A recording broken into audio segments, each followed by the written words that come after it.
السلام علیکم ورحمۃ اللہ وبرکاتہ، نحمده ونصلی علی رسولہ الکریم، اما بعد فاعوذ باللہ من الشیطان الرجیم، بسم اللہ الرحمن الرحیم، رب اشرح لی صدری ویسر لی امری واحلل عقدۃ من لسانی یفقہوا قولی۔ آپ سے میں نے عرض کیا تھا کہ لیل و نہار اپنے ساتھ لایا کریں تاکہ ایک ایک سنت ہم شروع کریں۔ لیل و نہار کا پہلا حصہ ہے کام کیسے شروع کیا جاتا ہے، پہلے سے یا دوسرے سے؟ تو جو لوگ حصہ وان نہیں لائے وہ لے آئیں، جو چیز نہ ہو اس کا کیا علاج ہوتا ہے، حاصل کر لیں۔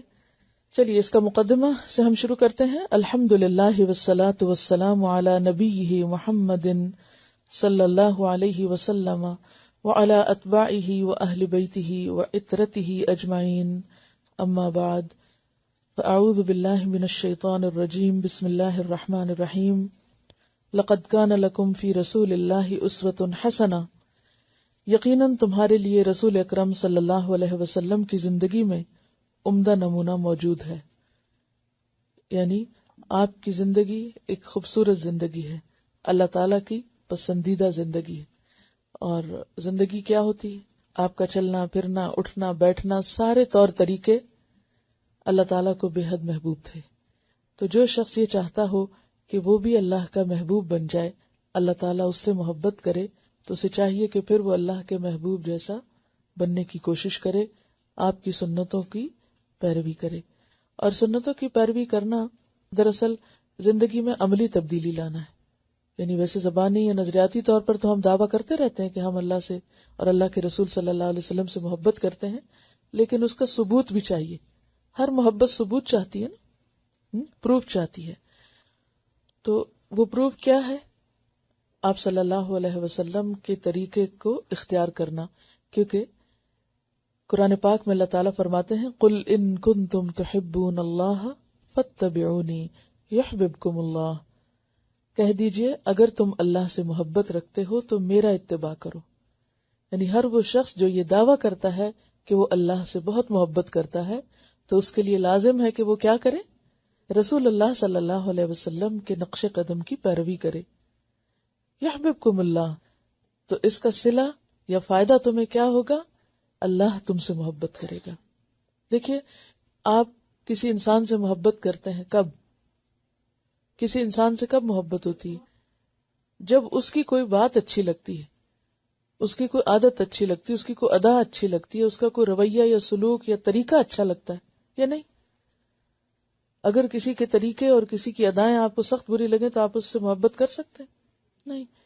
تو اللہ کا محبوب بننے کے لیے بھی ضروری ہے کہ ان اداؤں کو اختیار کیا جائے۔ یعنی میں لفظ سنت نہیں استعمال کر رہی یہاں کیونکہ وہ بھاری ہو جاتا ہے ہم پر۔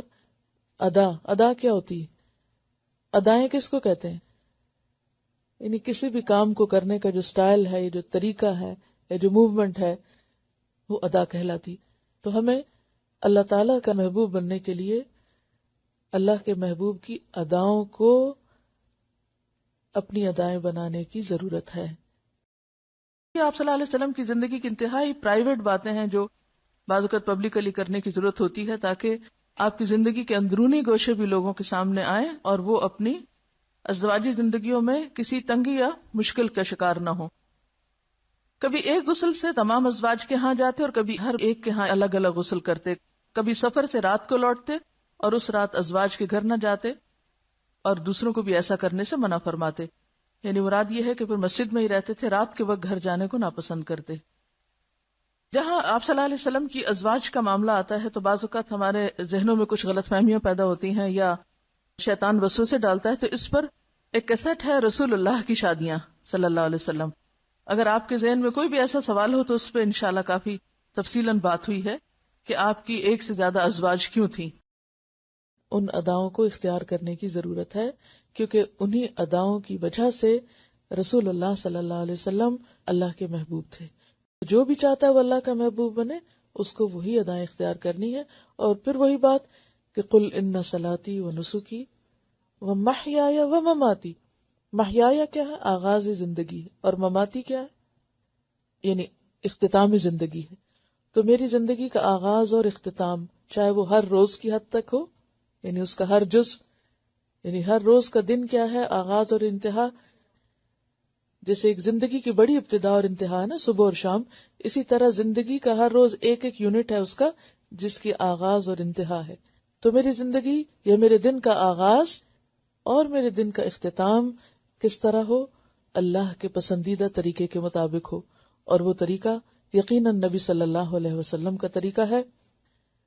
اس لیے ہمیں اپنی ذاتی زندگی میں، یعنی پرسنل لائف میں، اور انتہائی پرسنل لائف میں، گھریلو زندگی میں اور معاشرتی زندگی میں، ازدواجی زندگی میں، معیشت میں، معاشرت میں، تجارت میں، سیاست میں، ثقافت میں، ہر چیز میں انہی طریقوں کو اپنے سامنے رکھنے کی ضرورت ہے، اور ان کی یاد دہانی کی بھی. اور اس کے لیے ابتدا میں انہوں نے آپ صلی اللہ علیہ وسلم کی زندگی کے کچھ حالات رکھے ہیں، وہ میں ابھی چھوڑ رہی ہوں کیونکہ ہم ذرا تفصیل سے ان کو الگ طور پر پڑھیں گے انشاءاللہ. لیکن آج ہم ایک سنت کا آغاز کر لیتے ہیں. سب سے پہلی چیز جو ہے، یا پہلی سنت جو ہے، وہ نیند سے بیدار ہونے کے وقت کی سنت ہے، یعنی دن کے آغاز کی سنت، کہ آپ دن کا آغاز کیسے کریں گے، سونے کے بعد اٹھیں گے کیسے. اس میں پہلی بات، نیند سے اٹھتے ہی دونوں ہاتھوں سے چہرے اور آنکھوں کو ملیے تاکہ نیند کا خمار دور ہو جائے. آپ کا طریقہ یہی تھا، دونوں ہاتھوں سے چہرے اور آنکھوں کو کیسے ملیں گے؟ جیسے بچے ملتے ہیں، انگلیوں کے پوروں سے نہیں بلکہ مڈل سے. اب بچوں کا اگر کبھی چھوٹے بالکل انفینٹس جو ہوتے ہیں، اگر ان کو آپ دیکھیں انگلیاں یعنی ہاتھ ملتے چہرے پر، تو وہ پوروں سے نہیں ملیں گے. وہ کس سے کریں گے؟ اس طرح. پوروں سے کیوں نہیں ملنا؟ کیونکہ انسان کے ناخن یا پور جو ہیں، یا انگلیوں کے جو اگلے حصے ہیں، ہو سکتا ہے سوتے وقت کسی گندی جگہ پر جا پڑے ہوں، اور پھر وہ گندے ہاتھ اگر آپ صبح سویرے اٹھ کے اپنی آنکھوں کو ملنے میں استعمال کر رہے ہیں تو وہ گندگی آنکھوں میں چلی جائے گی اور نقصان دہ ہوگی. لیکن یعنی انگلیوں کے درمیان سے، اور جس طرح بچے آنکھوں کو ملتے ہیں اس طرح آنکھوں کو ملنا چاہیے. یہ ایک طرح سے ہلکی سی ایکسرسائز ہوتی ہے آنکھوں کی، اور اس سے انسان کو بیدار ہونے میں اور ایکٹیو ہونے میں اور فریش ہونے میں مدد ملتی ہے. دوسری بات، بیدار ہونے یعنی جاگنے کے بعد اور بستر چھوڑنے سے پہلے، یعنی بستر سے اٹھنے سے پہلے، اب یہ یاد رکھنا ہے آپ کو، یہ دعا پڑھیے: الحمدللہ الذی احیانا بعدما اماتنا والیہ النشور.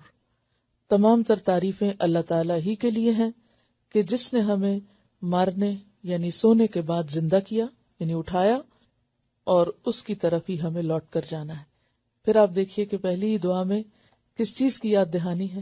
اٹھتے ہی سب سے پہلا سبق کیا پڑھنا ہے کہ ہمیں شکر ہے آج کا دن تو مل گیا، لیکن ایک دن واپس بھی جانا ہے. اور وہی بات کہ اصل مومن کے نزدیک آخرت کی اہمیت اس زندگی یا اس دنیا سے زیادہ ہے، کیونکہ یہ زندگی ہمارے لیے تھوڑے دن کے لیے، یہ تو ایک کام کرنے کا وقت ہے. اصل جو ہمیں زندگی ملنے والی ہے، یا جہاں ہمیں رہنا ہے، یا جو ہمارا گھر ہے، یا جہاں ہمیں ہمیشہ ہمیشہ کے لیے بسنا ہے، وہ آخرت ہے. اور شیطان ہمیں اسی حقیقت کو بھلوائے رکھتا ہے.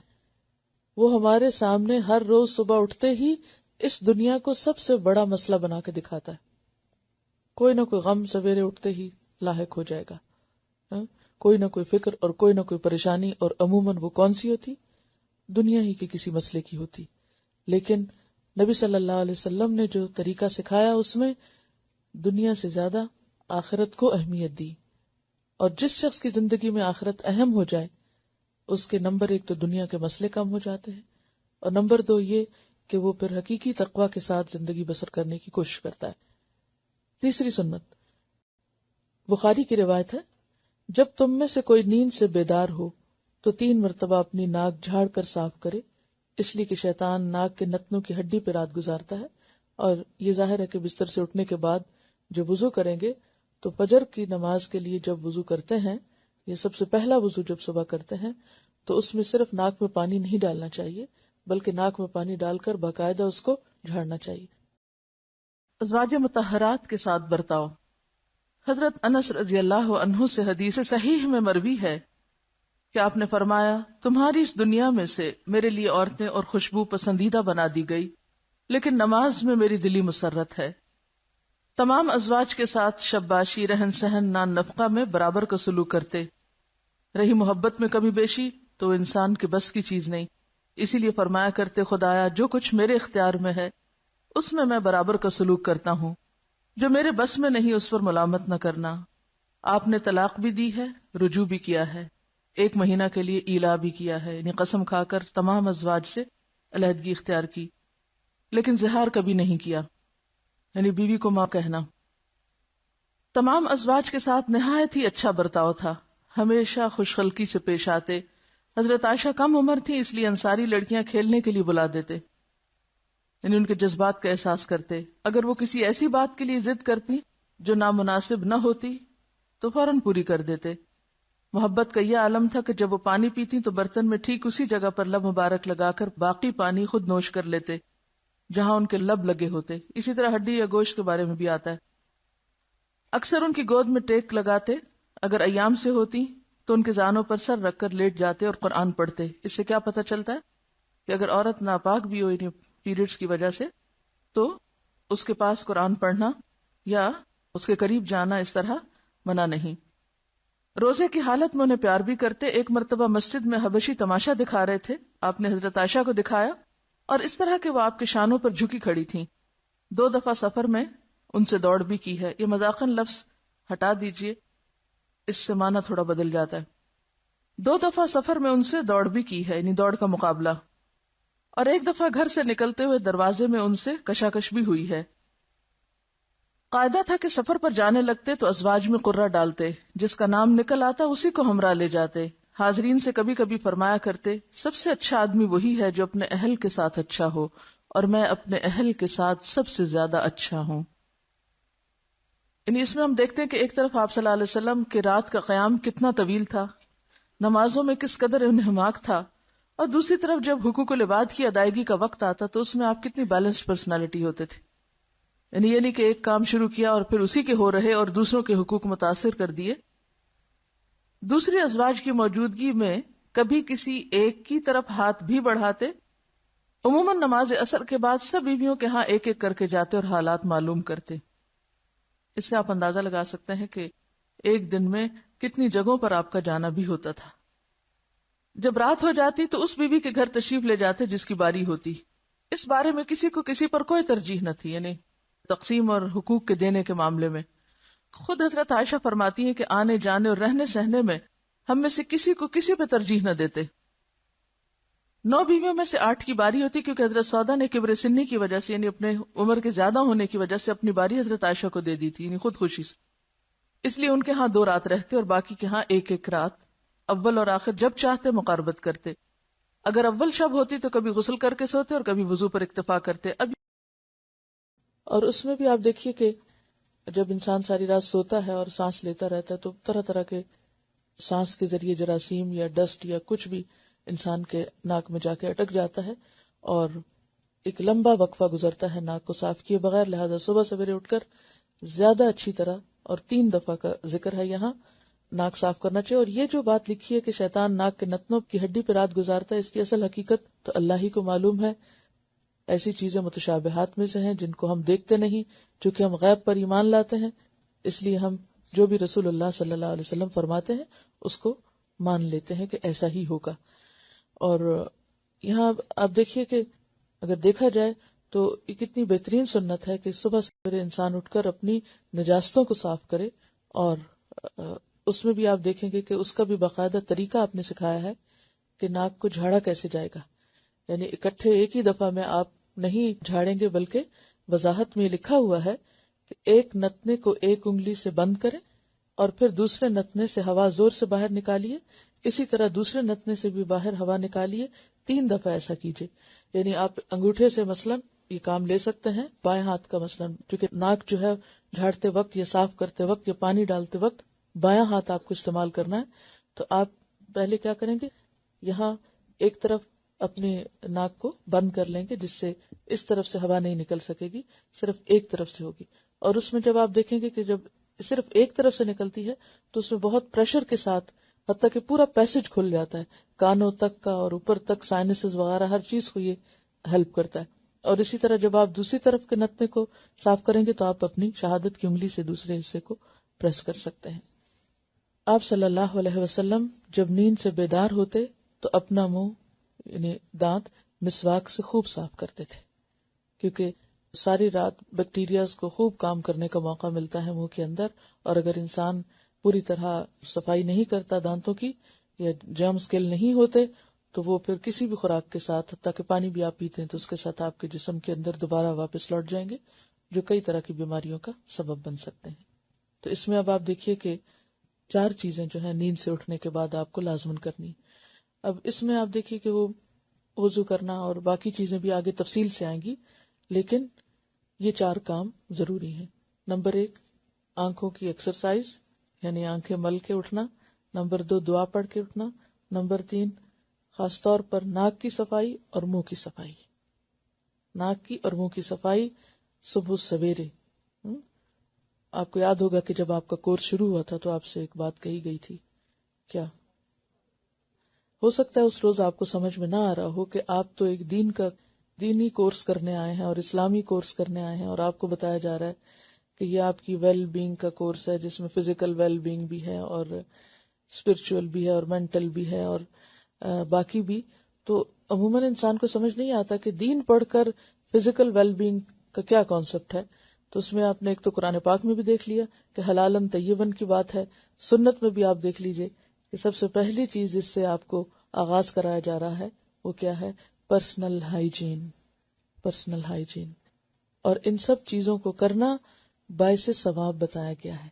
ضرورت تو ہر انسان کی ویسے بھی ہے، آپ ویسے بھی کریں گے، بہت سے لوگ پہلے بھی کرتے ہوں گے جو فطرت پر ہیں، لیکن ان چیزوں کو اگر آپ سنت سمجھ کر کریں گے تو دن کا آغاز کس سے ہوگا؟